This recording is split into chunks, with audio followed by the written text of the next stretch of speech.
Gaano ba tayo kadalas makakita ng bulag na bata sa kalsada? Sila ang bahagi ng lipunan na bihirang makita, pero naandyan lang sila. At maswerte ako dahil naging kaibigan ko ang ilan sa kanila.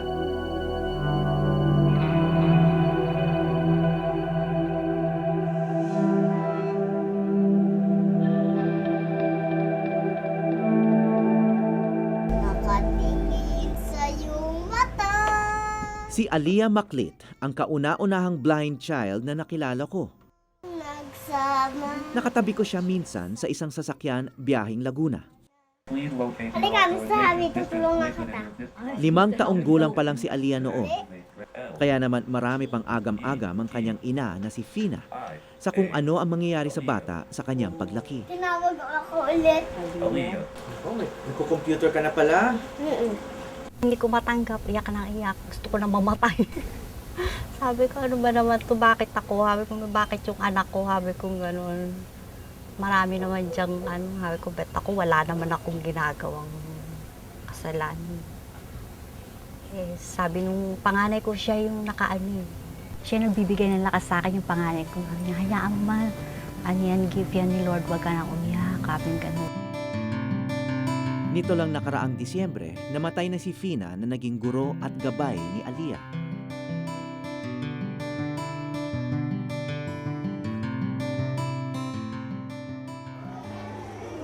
Pero hindi nasayang ang lahat ng oras na ginugol niya sa bata.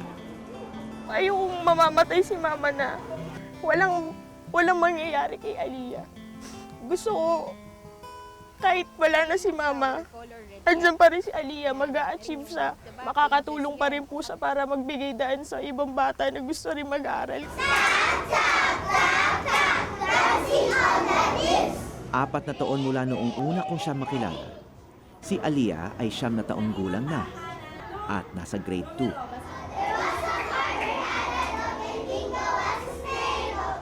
Sa kanyang klase, siya ang kaisa-isang estudyante na hindi nakakakita, pero siya pa ang nag-top 1. Hahangaan mo talaga yung kanyang personality. Minsan, sa kanya ka pang nakukuha ng lakas kasi napaka-optimistic po niya at buhay na buhay siya. Nung in-assess ko nga po siya, talagang parang hindi mo iisipin siya ay visually impaired.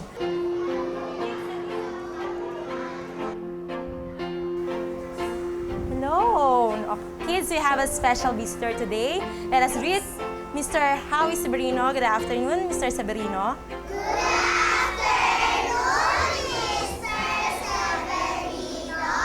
O si Aliyah, nasa front row. Naalala mo pa ako? Para sa inyo. Uy, thank Mga you. letters po. Okay, galing... Okay. Kaya mag-inyo po yung Okay, pati sa mga kasama ko, meron din. Salamat. Gusto na. Okay lang po. Ang tagal kita hinintay. Oo. Ang tagal natin di nagkita eh. Oo nga. Namimiss na kita. Okay, bubuksan ko siya ha. Bubuksan na yan. Oo, ang ganda naman itong bracelet. Ikaw gumawa nito? Apo.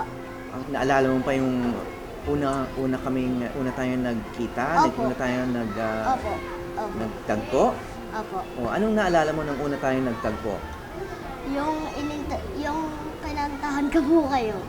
Sa Lunas aalis ka na. Marami ka na bang kaibigan dito? Opo. Sila Precious, sila China.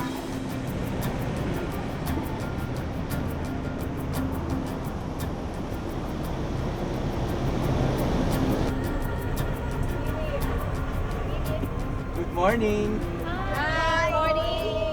Hindi lang sa regular na klase may mga kaibigan si Aliyah. Hi, Aliyah! Hello po. Kumusta? Si Angel po. Hi, Angel! Hello po. Kuya Howie. Katunayan, may mas nauna pa. Mga batang tulad niya na hindi nakakakita. Sila ang mga kasama ni Aliyah sa Resources for the Blind sa Cubao sa Maynila. Isang grupong tumutugon sa mga pangangailangan ng visually impaired. At tulad ng unang beses ko siyang makilala, nasa biyahe muli kami. Ito galing kay Alon. Thank you po. Ano kayo magandang pangalan dyan? Siya na lang kaya si Flap. Floppy. Oh, pwede. Bakit mo naisip yung pangalan na yun? Kasi kami ng aso si Flappy. Ah, okay. Ito na lang yung kapalit. Okay, mabuti. Buti pa. Yan, at saka yan, hindi siya mamamatay. Kaya nga. Maano lang. Baka lang siya Nakaganyan lang. Oo. Hindi pa yan mangangagat. Tama. Oo. Behave pa. Oo, behave pa. Hindi lang si Aliyah ang pakay kong makita sa araw na yun. Tama. May ilang pang mga bata kaming makakasama na dati ko na rin nakilala. At ngayon ko lang muli makikita.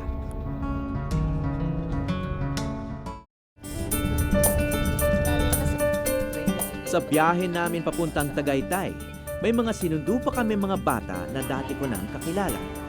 Sila si Jerome at Joshua Nelmida. Kambal na tulad ni Aliyah ay hindi rin nakakakita. Hi. This is Jerome. This is Mr. Howie. Hi, Howie. Kumusta? 7 taong gulang na sila noong una ko silang binisita sa kanilang bahay. At ngayon, Hi, Jerome. Ang lalaki nyo na. Mga binata na. Kuya, binata na. Oo, ilan taon na sila? 11. 11.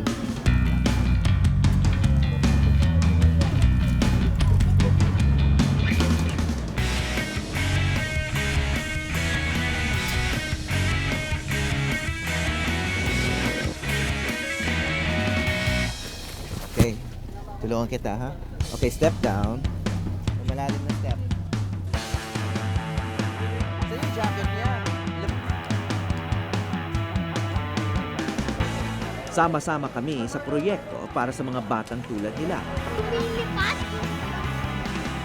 Na imbis na makulong sa loob ng bahay, ay maranasan nila ang iba't ibang posibilidad na maaring maibigay sa isang bata. Our day will be filled with horseback riding, parlor games, prizes, and a lot more. Hello, Aliyah. I'm Johan. Grupo ng mga photographer ang isa sa mga organizer ng excursion ng mga bata noong araw na yon.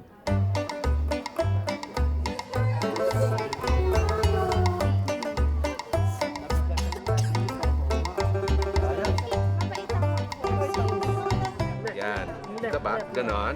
Yan. Napansin kong tila malayo na ang narating ng mga batang nakilala ko noon. Mami, Hindi. Light lang yun, light lang. Mami, sino nagbukas ng ilaw? Mami, we see the light of the camera. Ever since birth nila, hindi ko pa alam sila na blind. Talaga sabi ko, kahit anong mangyari sa kanila, basta mabuhay lang sila. Kasi, as in, parang mamamatay na sila nung una eh. Nung naka-incubator, nakita ko sila sa incubator. Hindi ka na, anak.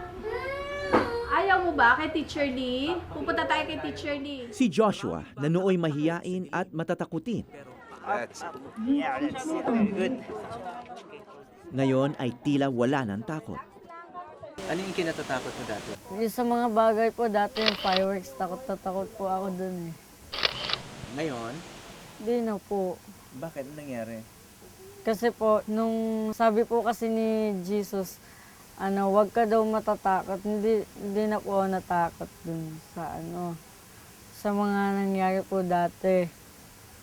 Mga bagay-bagay po na natatakot. Kinatatakutan ko po. Justin. Anong pakiramdam? Sina Aliyah at ang kambal, pinanganak ng kulang sa buwan. Premature birth, ika nga. Uwi ko na to! Kaya hindi nabuo ang ilang importanteng bahagi ng kanilang mata. Ay, sige! Pero imbis na mabalot ang kanilang mundo sa kadiliman, tila may kulay at liwanag ito dahil sa dami ng gumagabay at tumutulong sa kanila. Pag ikaw meron kang VI sa family, parang triple yung effort mo. Kaya lang yung effort na yun, sobrang rewarding siya kasi lalo kung kay Aliyah, sa part ko, kahit hindi ko kasi siya tinatawag na sacrifice. Tinatawag ko siya love kasi kung sasabihin kong sacrifice, parang lugi ako. Parang ako lang lagi, ako lang ganun. Pero pag sinabi mong love, pareho kayong panalo, di ba? Malaking bagay yun para sa SPED kasi para i-prove sa lahat ng tao na hindi sila bulag lang. Sa kabila ng kanilang sitwasyon, maswerte pa nga sina Aliyah kumpara sa iba. Dahil marami ang mga batang tulad nila na hindi naaabot ng tulong, lalo na mga nakatira sa malalayong lugar.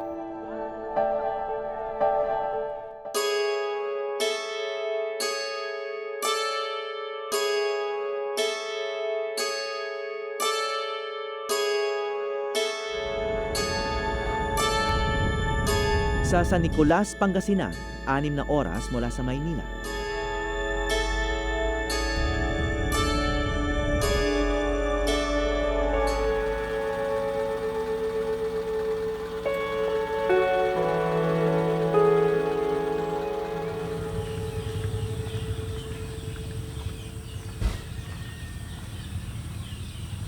Miss, pwede magtanong?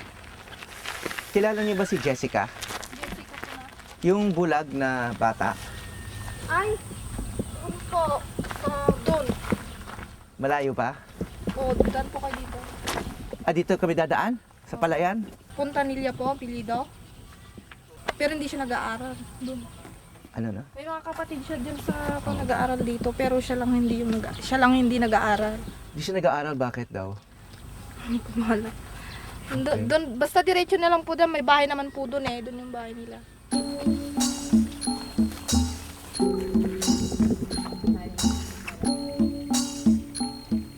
Malayo na nga sa Maynila, malayo pa sa Kabihasnan.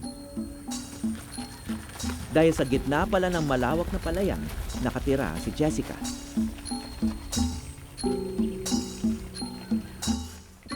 Magandang umaga po. Howie Severino po, sa Eyewitness, sa GMA7. Magandang umaga po. Oh, kayong ina ni Jessica? Opo. Saan po si Jessica? Ito po si Ayun. Oh, Jessica. 12 taong gulang na si Jessica. Sa ganitong edad, dapat grade 6 na siya. Pero kahit kailan, hindi pa siya nakapag-aral. Yun po gusto niya, mag-aral po sir. Hindi naman po makapag-aral kasi nga, pilapil ng daanan, hindi na niya nakikita, lubak-lubak ang daanan namin. Mula noon, hindi nakapasok kasi nga, hindi po niya makita yung sulat ng lapis.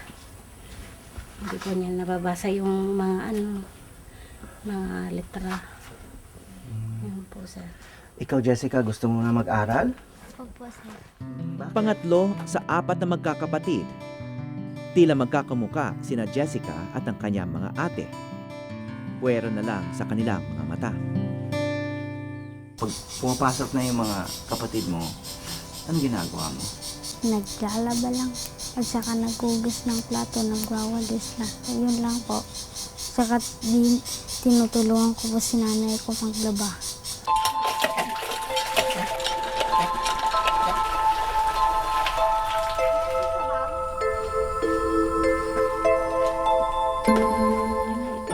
Katulong ng kanyang ina sa mga gawaing bahay, tila memoryado na ni Jessica ang pasikot-sikot sa kanilang lugar.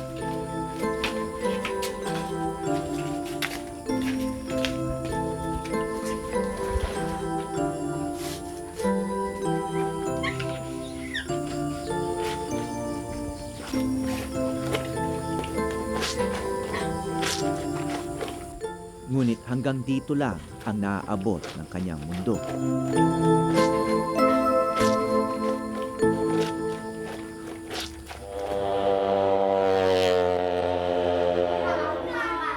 Okay, sige. Magbigay nga kayo ng isa sa mga sagot nyo.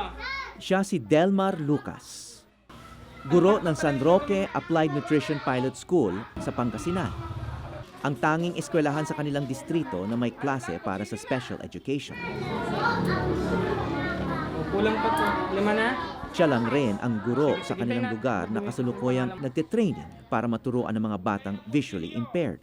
Sa pagdating ng araw, kapag tumanda na sila, hindi lang yung nasa bahay lang, nagmumukmok, may mga magagawa din sila ngayon. Anong tingin mo naman kay Jessica? Nakausap mo na siya? May potential ba yung bata? Yes sir, may potential talaga yung bata. Sa tingin ko, sige yung bata matuto, so madali lang turuan. Pursigido man si Jessica na matuto, bukod sa kanyang pagkabulag, may iba pang humahadlang sa pag-abot niya nito.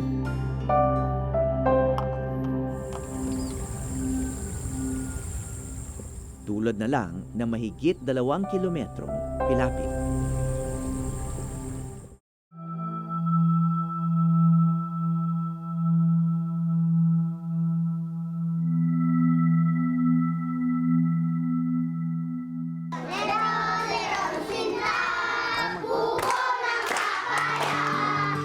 Nagtuturo si Delmar Lucas sa grade 4 students dito sa San Roque Applied Nutrition Pilot School. May edad na 9 ang kanyang mga estudyante, maliban sa isa. Siya si Lawrence, 18 anyos na. At katulad ni Jessica, isa rin siyang bulag. Sige, diyan ka na tumayo, Lawrence. Okay, paano ulit yung position natin? Let's see. 1, 2, 3, go. Wala yata ng balance. Okay, sige, go. Nahihirapan ka ba? Hindi naman. Hindi naman po. Mahirap bang sumabay sa ibang estudyante? Hindi naman po. Ayon kay Teacher Delmar, naturuan na kasi si Lawrence ng isang school for the blind sa Baguio noon. Kaya hindi na ito nahihirapan pang makipagsabayan sa mga kaklase. Ito tinuturuan niyo si Lawrence, no? So, paano siya tinuturuan? Naiiba ba sa ibang estudyante? Ayon sa kanya, kung siguro sa pag-iba, yung kapag kapag nahihirapan na yung bata, doon ako lumalapit sa kanya. Pero fit ko sa kanya as regular pa rin, ganun na rin. Kasi yung bata marunong ng magsulat. Kung ballpen at papel ang gamit ng mga kaklase niya, si Lawrence, ito ang bitbit. Ang ganitong sistema ng pagsusulat para sa mga bulag ay tinatawag na braille.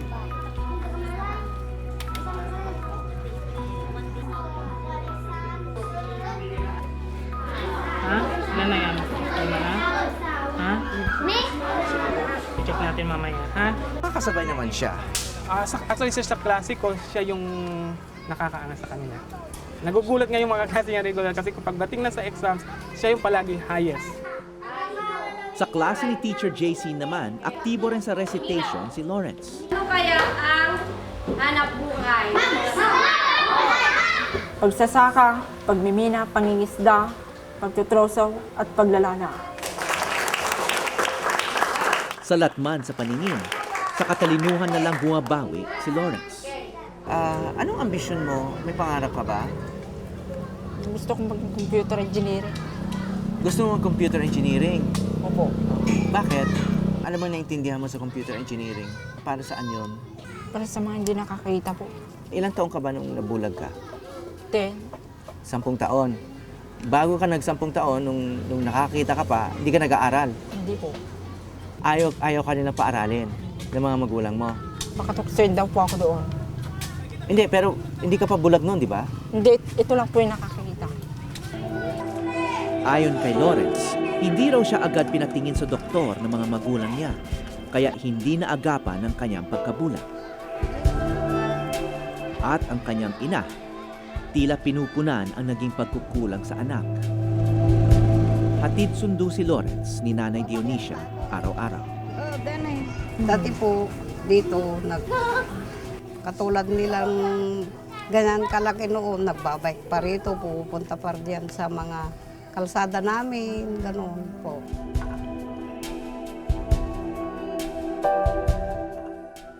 Sabi niya, tinignan ko lang yung init, biglang nawala yung panela ko, sabi niya.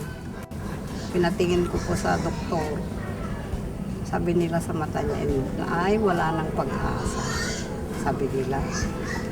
Ay ganun po ba, Doc? Sabi namin. Di ganun na lang po, ma'am. Sa 4 na magkakapatid, si Lawrence lang ang nagkaroon ng ganitong kondisyon. At si Nanay Dionisia, tinatanggap na lang kung meron mang sama ng loob ang anak.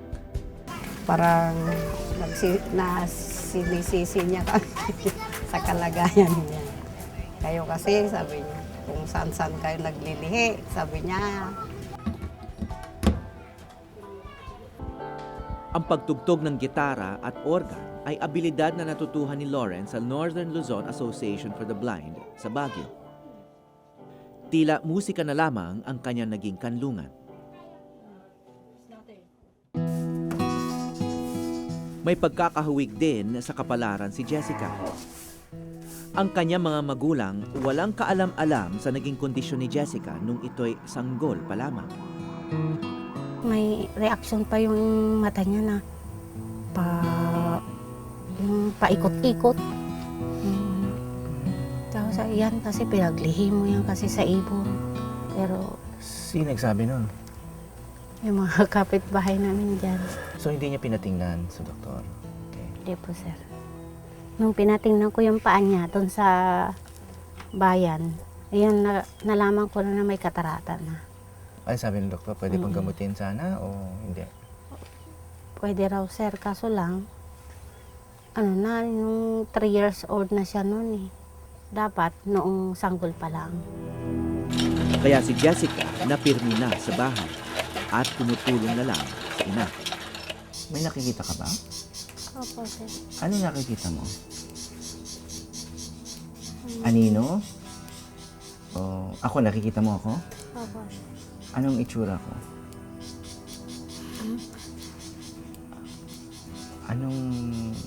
Ano sa tingin mo lahi ko? Hindi mo nakikita yon. Ano nakikita mo sa akin? Kulay. Nakikita ko ng kulay? Anong kulay ng aking barok? Ang aking polo.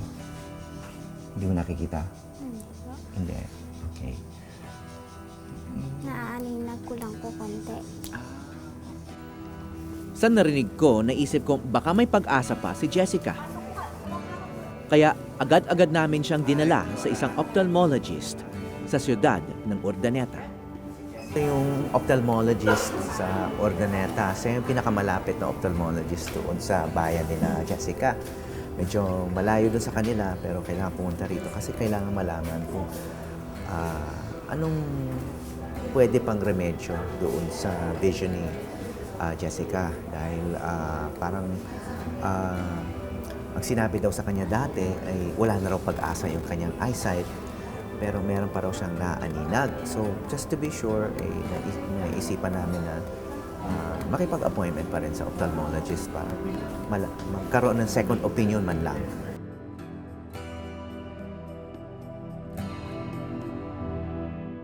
So, anong naging diagnosis niyo, Doc?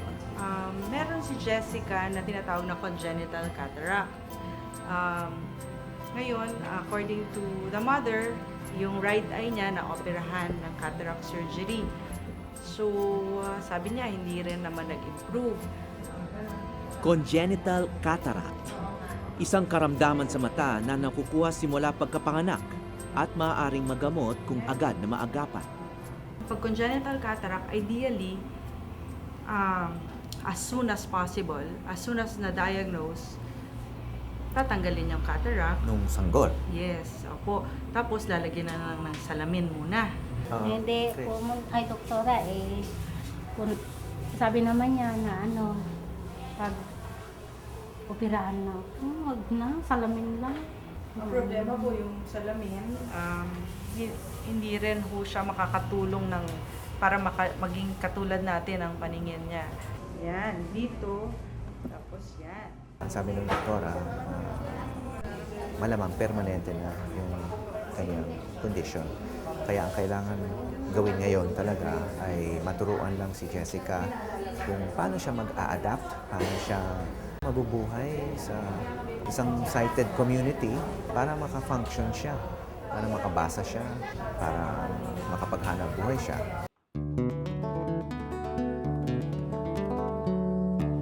Kinaumagahan, napawing lahat ang masamang balita na sinabi ni Doktora. Dahil ngayong araw na ito, papasok na sa paaralan si Jessica.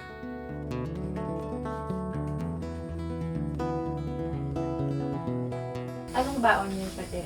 Saging po.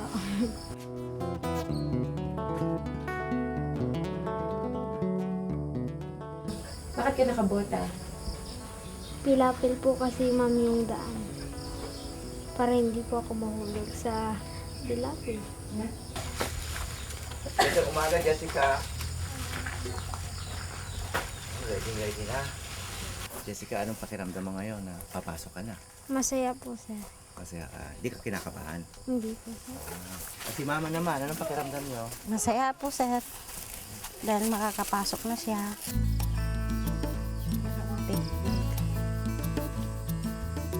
Dahil mahaba-haba ang lalakarin, sinimulan na ni Jessica at Nanay Marilu ang pagtahak sa maputik na pilapil. Sige. Sige. Ano mo nakita? Sige. Dito na dito may sa ate ni. Ang dati karon may sa.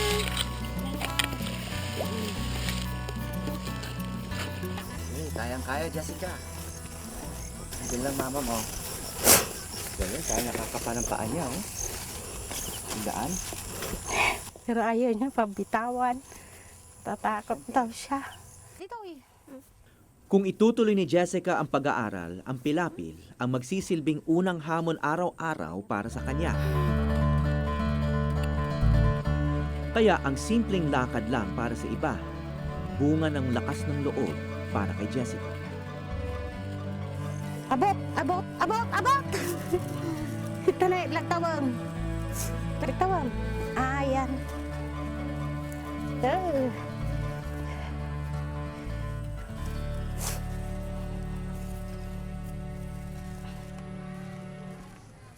At sa wakas, nakarating din. Morning, Jessica. Sister Delmar to. Okay, so nandito ka na sa San Isidro. Elementary school, so dito ka mag-aaral ngayon, no? Halika para na-interest ka namin sa mga bata dito. Dito sa San Isidro Elementary School, mag-aaral si Jessica. Ito na ang pinakamalapit na eskwelahan sa kanila. Una, magpla-plug ceremony, saka po ba pupunta sa room. Dadalawin na lang daw siya rito ni Delmar ilang beses sa isang linggo upang maturuan ng Braille at iba pang special education. Ang regular na paaralan kasi ni Delmar, 2 sakay pa. Kaya dito magsisimula ang bagong buhay ni Jessica. Ngayon, andito si Ate Jessica ninyo. So, siya yung magiging bagong mag-aaral dito sa paaralan ninyo. Okay, so napapansin nyo si Ate Jessica hindi nakakita. Okay, so sana magiging cooperate kayo lang sa kanya. Huwag nyo siyang tutuksuhin. Maasahan ko ba yon? Yes, sir! So tutulungan natin siya para makapag-aral din katulad ninyo. Okay ba? Yes, sir! Yes.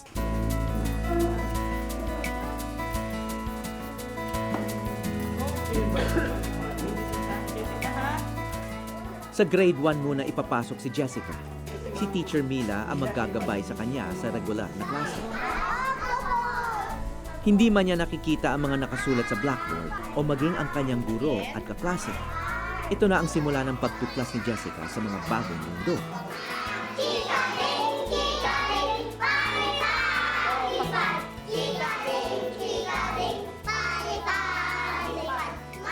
Sa mga susunod na araw, dapat daw munang sanayin ni Jessica ang sarili sa bagong paligid.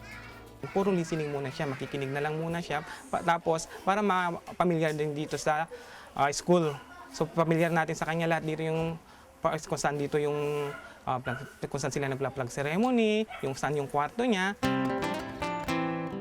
Hindi pa man natatapos ang araw, nagkaroon na ng mga kaibigan si Jessica.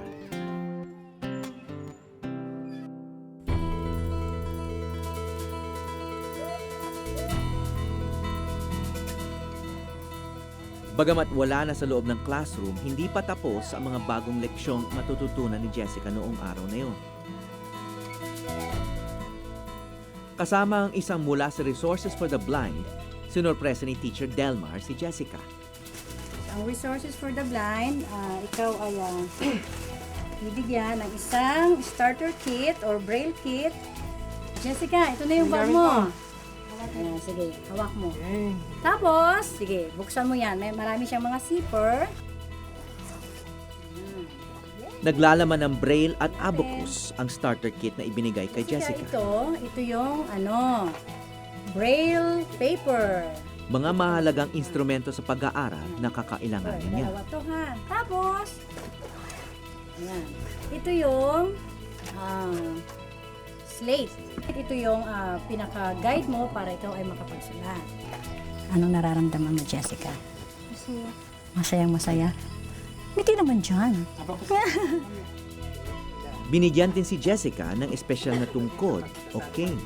So, paano natin gagamitin to, Jessica? Tingnan mo. Okay. Pag yung hakbang mo yung paa mo na kaliwa, itong cane mo dito sa kanan. So, sige nga, tuloy natin nga. Hakbang ka nga yung kaliwa mong paa. Kaliwa. Okay, yan. So, ganyan.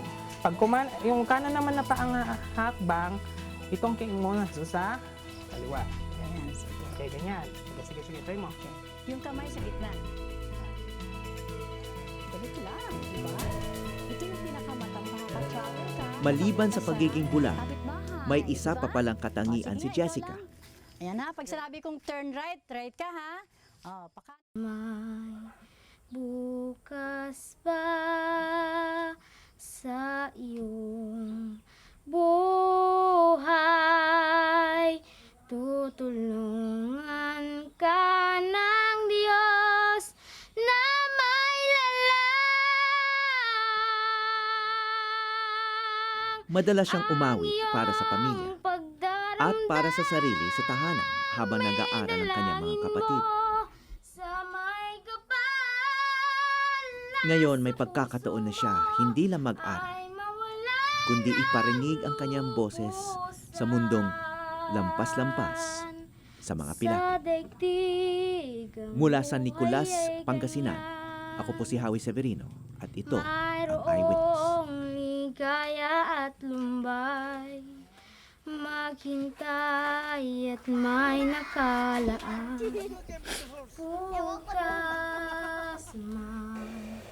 Bukas pa sa iyong buhay, tutulungan